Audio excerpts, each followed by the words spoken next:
Für die Woche der Meinungsfreiheit beschäftigen wir uns mit Bookbans in den USA.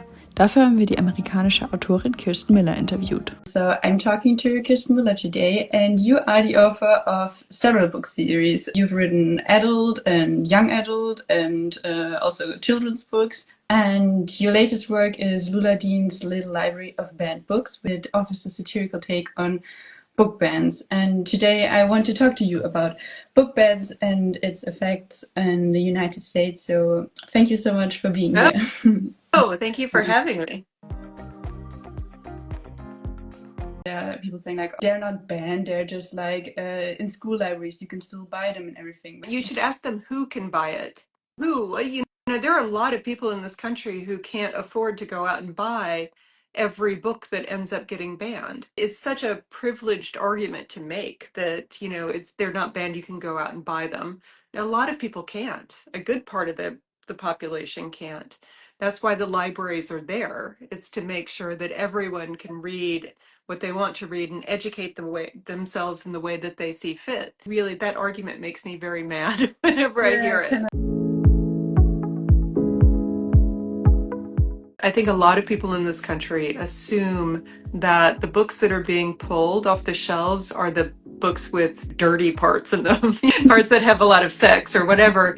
And that's often not the case. In the United States, unfortunately, what's being pulled along with, you know, books with a little bit of sex in them are often books about Black history, books about the Holocaust, books about rape, books about unpleasant, you know, subjects that we need to know about and that young people certainly need to know about. I'm always asked sort of, you know, why is it important for some books to remain on the shelves and blah, blah, blah. The question that I often ask in response is, who should have the power to choose which books get pulled? Yeah. Who gets to decide how we educate ourselves, what we're able to learn and what we're able to think? Who do you want to give that power to?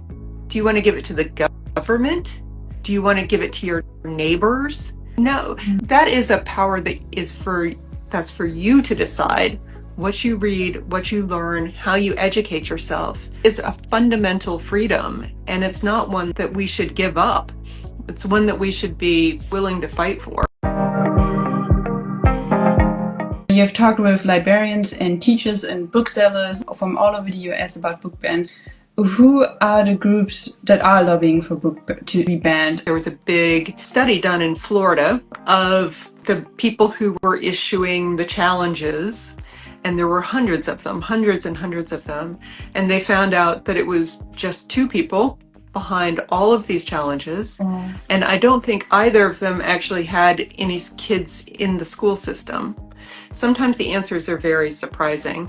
And the other thing that's also very surprising is that it's very, very rare for these people to have read any of the books that they're trying to ban. They rely on certain passages, a single paragraph from a 300-page book to make their point, but they never bother to read the whole book. For the most part, I think it's people who see the opportunity to get involved in something and jump on a bandwagon. You have a lot of experience in this. What can we do to resist? Unfortunately, the answer is really getting involved. That's what happened in this country because book banning is incredibly unpopular here. It is not actually a very controversial issue at all. It is one on which the vast majority of Americans agree. But what's happened is we got lazy. We stopped going to the meetings, we stopped fighting for what we believed in, and the people who had bad motives or simply wanted attention saw their opportunity to make their voices heard, and they ended up out-shouting the rest of us. A lot of us in the West just assumed that we had fixed certain things, that certain kinds of people were, you know, going to be too ashamed to say what they wanted to say, that certain problems were far behind us, and they're not. I mean, I think if anything, what we've learned is that, like you said, we have to keep fighting. We have to go to the meetings. We have to get involved. I wish there was a way to write a check and change everything, but there isn't. We have to put in the time.